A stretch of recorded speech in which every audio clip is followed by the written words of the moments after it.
Huh? Intelligence says the Soviets reprimanded the Chinese and North Koreans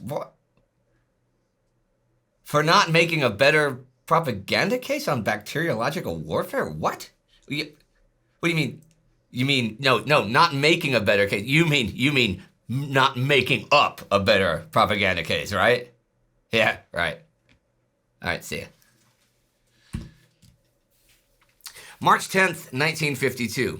You've sent hundreds of thousands of men to a foreign country to help secure their freedom. You worked with that country's leader, but now you want to go home, and that leader might mess that up. So what do? Blackmail, maybe.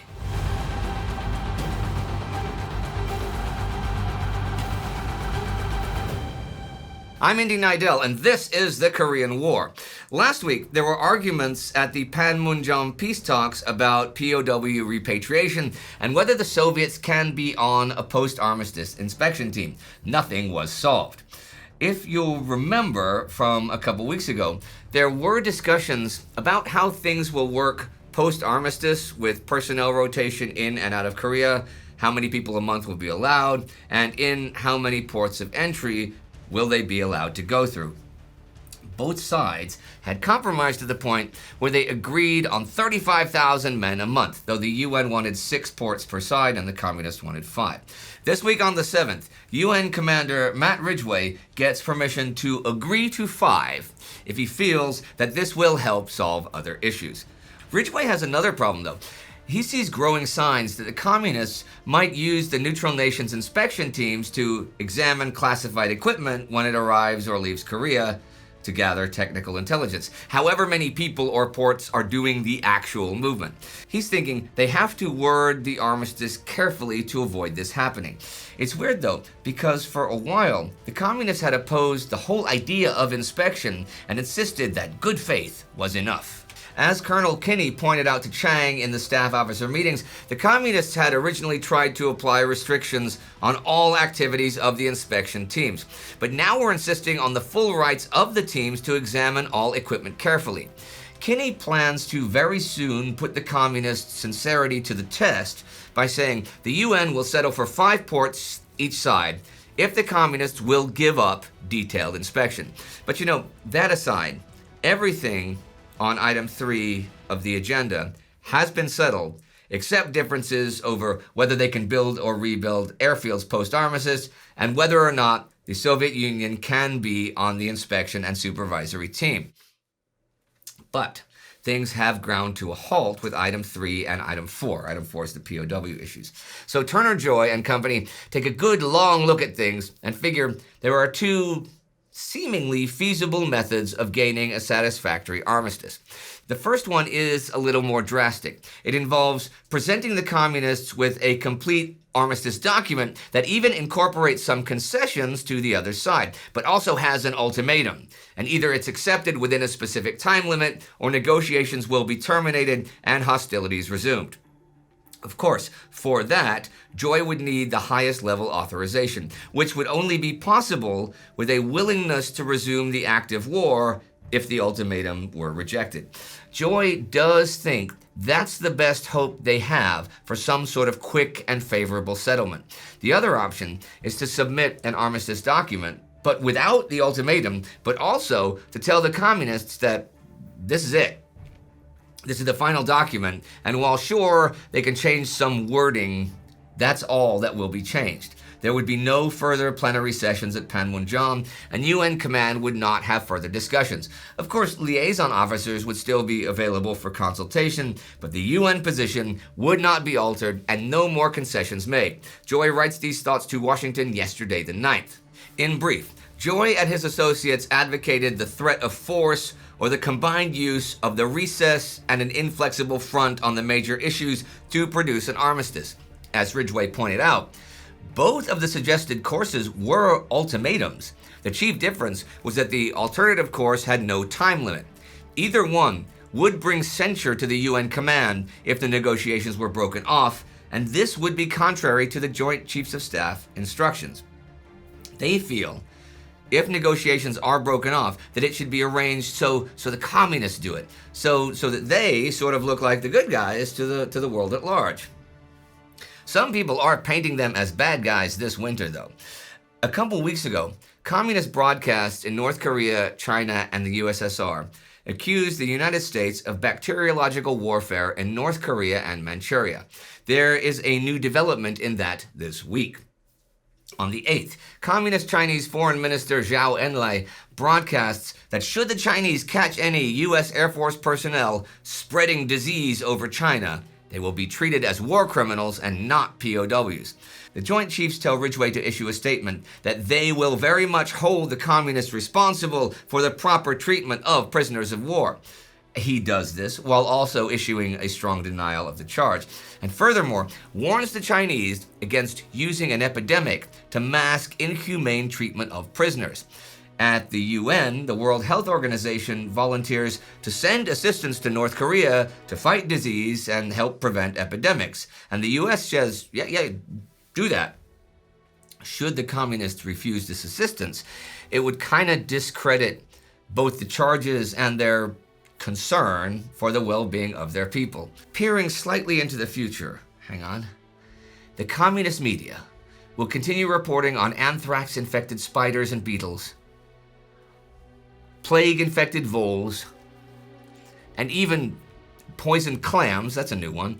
But their rejection of the WHO and the Red Cross to investigate the claims and provide assistance in disease control does indeed sabotage their case to a degree. There's a bit more backstory here, though. There is smallpox, dysentery, and typhus in North Korea. You also find them to a lesser extent in the South. But the smear campaign against the US began in 1951. The first accusations involved supposed shipments of mustard gas to Korea, a report spread by the Catholic Committee for World Peace and Against Communist Aggression, a Soviet front despite the misleading name.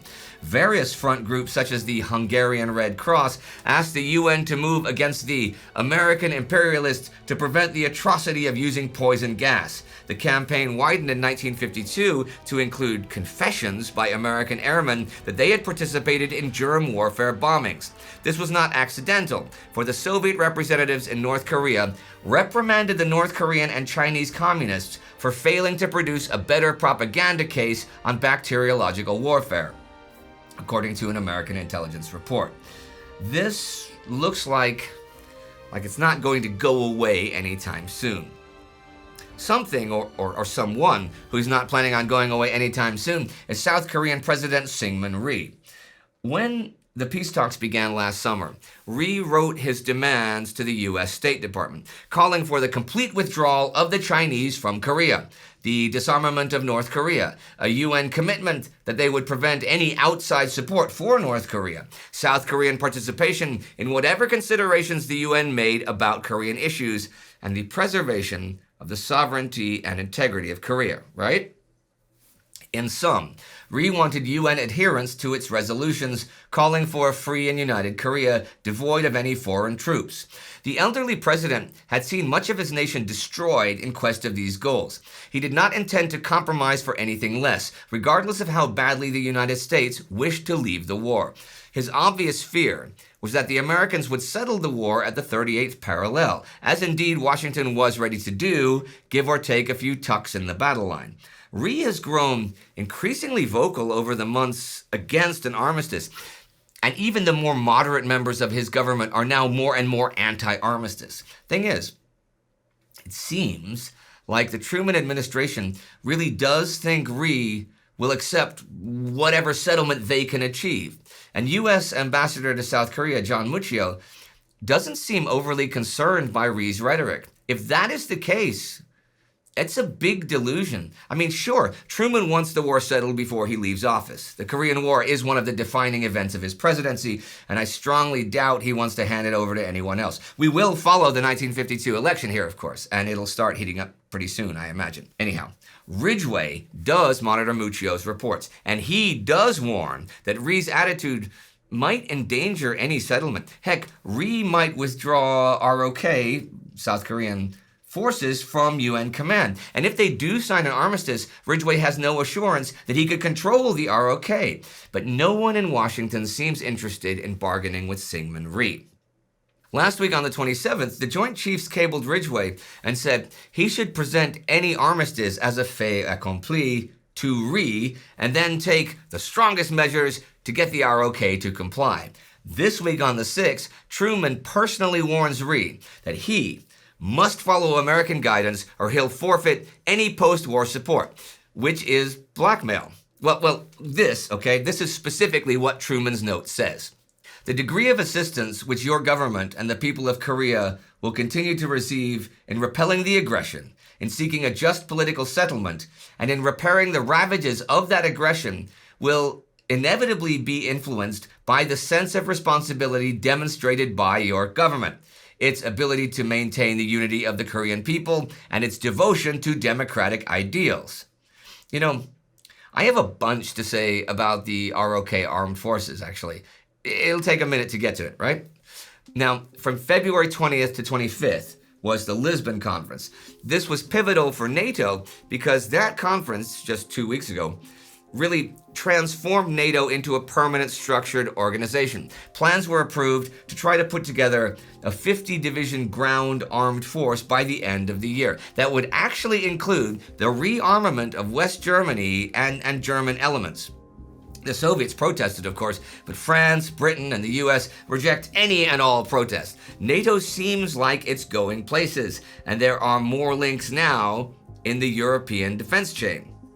This is not the case in the Far East. There, the US is much, much more alone. See, Britain and France have colonial commitments in Africa and Southeast Asia, and though they have sent force to Korea, as many UN nations have, they're not in a position to send major force. No one really is. So unless the US wants to carry the burden itself, the only other real alternative is to tap into the local manpower pools to build effective fighting forces to oppose the communists so they would one day not have to leave large numbers of US troops in the region. The Philippines, Japan, Korea, they've started it up in all of them. Long-term plans to develop the national forces. As long as the Korean War continues, Korea is the most important link in the defense chain. The US cannot ignore it without endangering the whole position in the Far East. But the only hope at the moment for stopping the flow of manpower from the US to Korea is to substitute Korean troops for American ones. For a while, the big problem with that had been time. During the active phase of the war, you couldn't really take loads of men away from the front lines for training courses. But since the war slacked off in July, Ridgway and his gang have been looking at this more and more. The raw material supplied by the ROK was good, although often undernourished. If properly led, the average Korean youth showed courage, stamina, and a great deal of native patience, all excellent qualities, especially in defensive war. Despite the variable performance of the South Korean forces during the first year of the war, military observers were convinced that most of their worst moments could be traced directly to poor leadership and lack of training. The leadership issue, the South Korean military school system, is what Ridgway really wanted to correct. And this is not an easy project. First of all, the ROK Army does not pay its men well by any and all standards. So sure, many officers try to make ends meet for their families by questionable side activities, which is not exactly surprising, but it's going to be tougher to create a great army when officers put personal benefit ahead of military necessity. There's plenty of pressures on the ROK Army to discipline such officers, but until they actually earn enough money from the Army to support themselves, it isn't really likely to change that much. There's also something you might not think of that is an issue: overabundance of caution. You see, unless they get direct commands from above, ROK junior officers are unwilling to take any initiative for fear they might offend someone above them.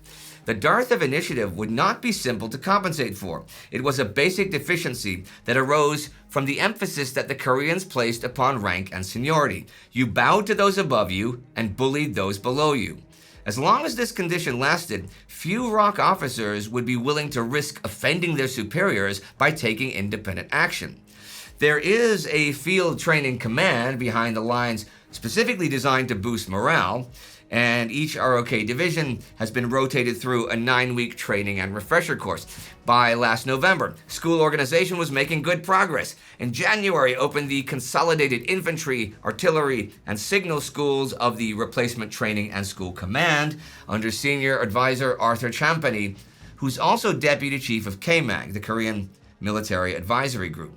This is at Gwangju, and in February is renamed the Korean Army Training Center and has the capacity to instruct 15,000 troops at the same time. The officer candidate course there is now 24 weeks long, and also on January 1st, the Korean Military Academy reopened at Chinhae near Busan. It offers a 4-year curriculum based on that of West Point in the United States. For field officers, there is now, since December, a Command and General Staff School at Daegu. On top of all of this, 150 ROK officers have been attending the infantry school at Fort Benning, Georgia, and 100 more at the artillery school at Fort Sill, Oklahoma, in the U.S. The idea is that from these guys, they might be able to recruit the future instructors for the whole ROK Army. The guys chosen for this are the best the ROK have, and they do very well in the States. Yes, there is a language problem, but they have translators, and many of the Koreans earn a decent amount of English while in the US. In fact, this month, March 1952, the first group of ROK officers graduate from American military schools. And here, I will leave you after this week of the war. A week of yet more frustration at the negotiating table, and even thoughts about ultimata, further developments in the bacteriological warfare accusations drama, and what sounds like an ultimatum to Syngman Rhee. And it is sort of blackmail, right? You accept whatever deal we give you, or you won't get any help whatsoever after the war. Which might then just hand over Korea entirely to the communists, or how would that even work? Ridgway seems to have been the only one taking Rhee seriously. I'm not sure how seriously Truman takes Syngman Rhee, but I suppose he expects him to be cowed into submission by this threat. But if there is one thing we have learned over the course of this war, Syngman Rhee is not easily cowed. Armistice, sabotaged armistice, reignited active war, whatever happens, I'll be here to cover it. To make sure that I can do that, however long it takes, join the Time Ghost Army at timeghost.tv or patreon.com, because that is what will, in fact, do the trick. And Yari Rantala is the Army Member of the Week for this channel. Do not forget to subscribe. See you next time.